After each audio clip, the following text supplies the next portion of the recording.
सूरतुल माइदा की आयत नंबर 3।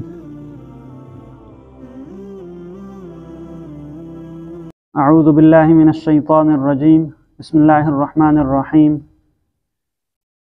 हुर्रिमत अलैकुमुल मैततु वद्दमु वलहमुल खिंज़ीरि वमा उहिल्ल लिग़ैरिल्लाहि बिही वल मुनख़निक़तु वल मौक़ूज़तु वल मुतरद्दियतु वन नतीहतु वमा अकलस सबउ इल्ला मा ज़क्कैतुम वमा ज़ुबिहा अलन नुसबि व अन तस्तक़सिमू बिल अज़लाम ज़ालिकुम फ़िस्क़। अल यौम यइसल लज़ीना कफ़रू मिन दीनिकुम फ़ला तख़शौहुम वख़शौन। अल यौम अकमलतु लकुम दीनकुम व अत्ममतु अलैकुम निअमती व रज़ीतु लकुमुल इस्लाम दीना फ़मन इज़्तुर्र फ़ी मख़मसतिन ग़ैर मुतजानिफ़िन लिइस्मिन फ़इन्नल्लाह गफ़ूरुर रहीम। सदक़ल्लाहुल अज़ीम।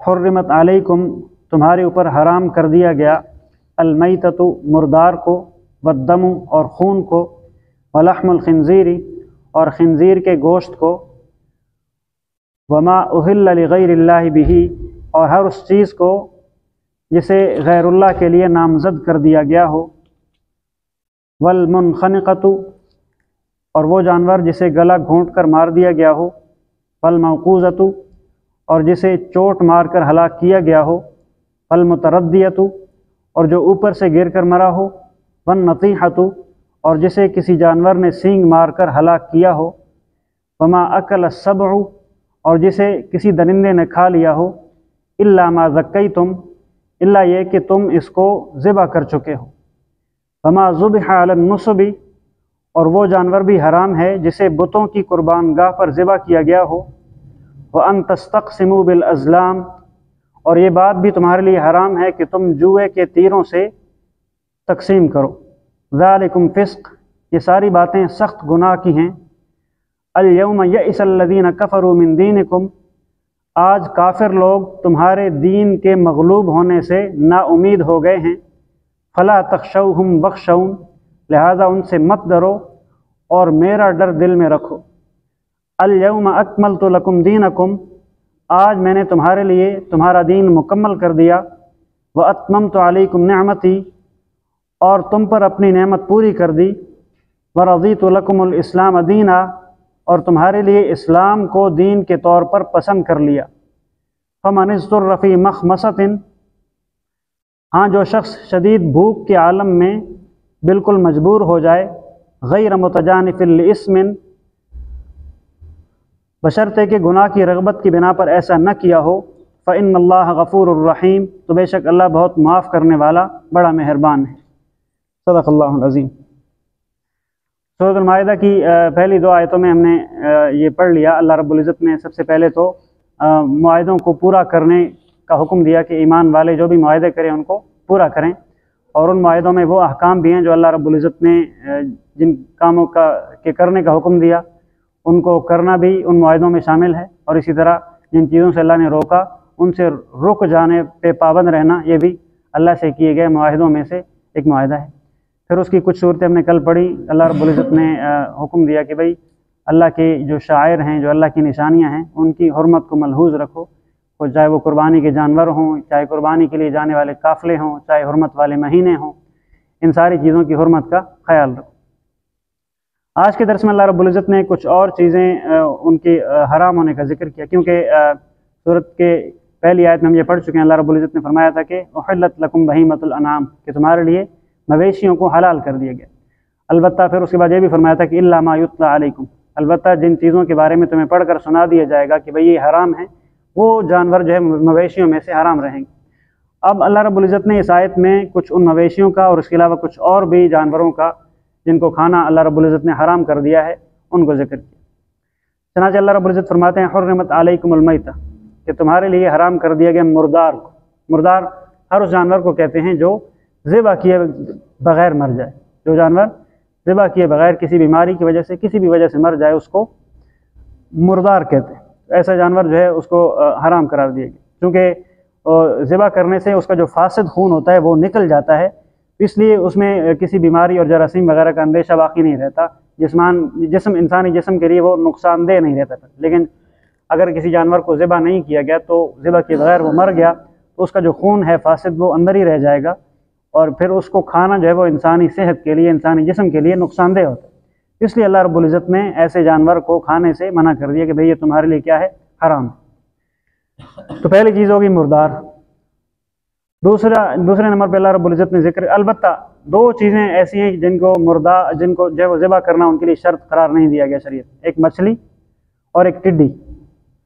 मछली को भी ज़िबा करना ज़रूरी नहीं है, उसको आपने शिकार किया, वो ज़ाहिर मर जाती है पानी से निकल आने के बाद, तो उसको खाना भी हलाल है, हदीस में उसका इस्तिस्ना किया गया। इसी तरह टिड्डी को भी ज़िबा करना ज़रूरी नहीं है। टिड्डी वो जो फसलों को आके ख़राब कर देती है, जो पूरा एक लश्कर की सूरत में आते हैं, उसको खाना भी हलाल है, उसको ज़िबा करना ज़रूरी नहीं।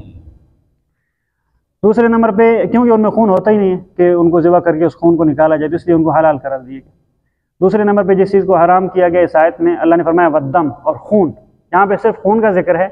आगे सूरतुल अनाम में अल्लाह रब्बुल इज़्ज़त ने फरमाया दमम मसफूहा, कि बहता हुआ खून जो है वो हराम है। बहते हुए खून से मुराद जब जानवर को ज़िबा किया जाता है तो उस वक्त जो खून बह के निकल जाता है वो मुराद। इसी तरह अगर किसी जानवर को कहीं ज़ख़म हो जाए तो उसके ज़ख़म से इसी तरह खून बह के निकल जाता है, तो वो जो बहता हुआ खून है वो नापाक भी है, हराम भी है। नापाक होने का मतलब यह है कि अगर कपड़ों पे, जिस्म पे लग गया तो उसको धोना ज़रूरी होगा, और हराम होने का मतलब यह है कि उसको जब वो खाने पकाने में इस्तेमाल नहीं कर सकते। अलबत्ता जो खून गोश्त वगैरह के साथ लग जाता है वो पाक भी है, हलाल भी है। पाक होने का मतलब क्या है कि गोश्त उठाते हुए अगर आपके कपड़ों पे लग गया तो आपके कपड़े नापाक नहीं होंगे, अगरचे सफाई का, नज़ाफ़त का तकाजा यही है कि उसको धो लिया जाए, लेकिन बहरहाल नमाज हो जाएगी। इसी तरह अगर गोश्त को धोए बगैर पका लिया गया तो गोश्त भी वो हलाल ही रहेगा। सफाई के लिए अगरचे बेहतर यही है कि उसको धो लिया जाए, लेकिन यह कि गोश्त हराम नहीं होगा, उसके ऊपर जो गोश्त के ऊपर जो खून लगा हुआ होता है वो भी हराम नहीं। तो दूसरे नंबर पर अल्लाह रब्बुल इज़्ज़त ने खून का जिक्र किया कि ये तुम्हारे लिए हराम है। अलबत्ता खून में भी दो चीज़ें हदीस में इस्तिस्ना की गई, एक जिगर और एक तिल्ली। होता ये भी खून ही है ना, लेकिन ये कि इसका हदीस में इस्तिस्ना कर दिया गया कि भाई ये जो है वो दो मुर्दार और दो खून ये तुम्हारे लिए हलाल हैं। मुर्दार दो कौन कौन से, मछली और टिड्डी, और खून दो कौन कौन से, जिगर और तिल्ली। अलबत्ता मछली में एक चीज़ ये जहन में रहे कि जो मछली खुद ब खुद पानी में मर जाती है वो हराम रहेगी, जिसको अरबी में समा के ताफ़ी कहते हैं। जो मछली पानी में मर जाए अपनी तभी मौत, उसका खाना ठीक नहीं है, उसका खाना हराम रहेगा। जो मछली शिकार कर लेने के बाद पानी के बाहर आके मरती है वो हलाल रहेगी, उसको ज़िबा करना ज़रूरी नहीं। तीसरे नंबर पर अल्लाह रब्बुल इज़्ज़त ने जिक्र किया वलहमुल खिंज़ीर, और खिंज़ीर का गोश्त भी तुम्हारे लिए हराम है। यहाँ पे ख़ास तौर पे गोश्त का जिक्र इसलिए किया क्योंकि पहले खाने की चीज़ों का जिक्र चल रहा है कि भाई ये इसको खाना भी हराम है, इसको खाना भी हराम है, वगरना खिंज़ीर की हर चीज़ हराम है। उसकी खाल, उसका गोश्त, उसकी हड्डियाँ, सब कुछ हराम है खिंज़ीर। तो तीसरा हो गया खिंज़ीर। चौथे नंबर पर अल्लाह ने फरमाया वमा उहिल्ला लिग़ैरिल्लाहि बिही, हर वो चीज़ जिसको गैरुल्लाह के नाम पर नामज़द कर दिया गया हो वो भी हराम है। गैरुल्लाह के नाम पर नामज़द करने के दो सूरतें हो सकती हैं। एक तो यह कि किसी जानवर को ज़िबा करते हुए नाम ही गैरुल्लाह का लिया जाए, जैसा कि मुशरिकीन मक्का करते थे, बुतों के नाम पर ज़िबा करते थे, वो तो ज़ाहिर है हराम है कि चाहे किसी बकरी को किसी ने गैरुल्लाह का नाम लेकर ज़िबा कर दिया वो हराम है बिल्कुल, चाहे कोई हलाल जानवर ही क्यों ना हो, बकरी है जो भी है, उसके ऊपर अगर ज़िबा करते हुए तकबीर पढ़ने के बजाय किसी और का नाम लिया गया जानबूझ के, वो हराम। दूसरी सूरत गैरुल्लाह के नाम पे नामज़द करने की यह है कि ज़िबा करते हुए तो बेशक अल्लाह का नाम लिया गया, लेकिन ज़िबा करने का मकसद क्या है कि मैं फ़लाँ जो है वो शख्सियत, फ़लाँ बुज़ुर्ग, फ़लाँ पीर के नाम पे मैं ये ज़िबा कर रहा हूँ ताकि वो शख्सियत जो है वो खुश होकर मेरी मुरादें पूरी कर देगा। ये भी गैरुल्लाह के नाम पे नामज़द करना, ये भी हराम। एक होता है इसाले सवाब कि मैं ज़िबा कर रहा हूँ, इसका सवाब फ़लाँ शख्सियत को पहुँच जाए, ये अलग चीज़ है। और गैरुल्लाह के नाम पे नामज़द करने का मतलब क्या है कि ज़िबा ही किसी और को राज़ी करने के लिए, किसी और को खुश करने के लिए किया जाए कि यही शख्सियत मेरी मुरादों को, मेरी ज़रूरतों को पूरी कर देगा, या अल्लाह के हुज़ूर जो मुझसे खुश होकर मेरी सिफारिशें कर देगा, या ना जाए। ये गैरुल्लाह के नाम पे नामज़द करना है। और सिर्फ जानवर नहीं, कोई भी चीज़ जो है वो वक्फ़ करता है, और मकसद क्या है कि फ़लाँ शख्सियत मुझसे खुश होकर जो है वो मेरी मुश्किलों को आसान कर देगी, ये गैरुल्लाह के नाम पर ही नामज़द करना है। ये दोनों सूरतें, चाहे यानी ज़िबा करते हुए गैरुल्लाह का नाम लिया जाए या मकसद किसी गैरुल्लाह को खुश करना, उसका तक़र्रुब हासिल करना मकसद हो, तो दोनों सूरतें जो है ये दोनों सूरतों में वो चीज़ क्या हो जाएगी, बिल्कुल हराम हो जाएगी। तो यहाँ तक होगी कितनी चीज़ें, 4 चीज़ें होंगी, मैता, अद्दम, लहमुल खिंज़ीर और मा उहिल्ला लिग़ैरिल्लाह बिही। अब उसके बाद कुछ वो उन जानवरों का जिक्र है कि जो वैसे तो हलाल थे लेकिन यह कि उनकी मौत जो है वो ज़िबा किए बगैर हुई तो इसलिए वो हराम हो गए। सबसे पहले नंबर पे वल मुनखनिक़ा, कि जिसका गला घुटने से वो मर गया, चाहे किसी ने खुद गला दबा के मार दिया या किसी जगह पे बेचारा फंस गया जानवर और उसका गला दब गया और वो मर गया, ये भी हराम है। दूसरे नंबर पे वल मौकूज़ा, कि जो किसी चोट लगने से हलाक हो गया, किसी ने उसको डंडा मारा मर गया, वो हराम है। डंडा मारा या किसी गाड़ी ने टक्कर मार दी, वो हराम हो जाएगी। तीसरे नंबर पे वल मुतरद्दिया, ऐसा जानवर जो किसी ऊंची जगह से गिर के मर जाए, किसी ऊंची जगह से गिरा और मर गया, किसी ने उसको मारा, तीर मारा और वो उस तीर से नहीं मरा बल्कि ऊपर से गिरा और फिर मर गया, उसका खाना ठीक नहीं होगा।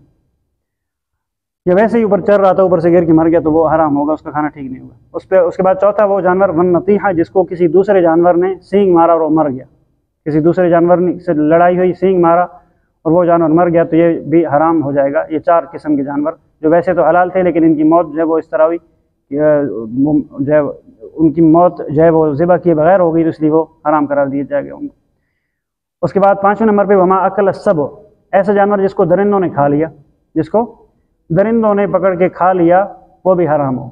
अलबत्ता आखिर पर अल्लाह रब्बुल इज़्ज़त ने फरमाया इल्ला मा ज़क्कैतुम, इल्ला ये कि तुमने उन्हें ज़िबा कर ली, यानी ये जानवर थे, उनको ये चोट लगी, ऊपर से गिरा, किसी दूसरे जानवर ने मारा या दरिंदों ने उसको ज़ख्मी किया, उसकी मौत इससे नहीं हुई, अभी उसमें जान की ज़िंदगी की रमक बाकी थी कि आप पहुँच गए, आपने उसको छुरी फेर के तकबीर पढ़ के ज़िबा कर लिया, तो अब ये जानवर आपके लिए हलाल होंगे।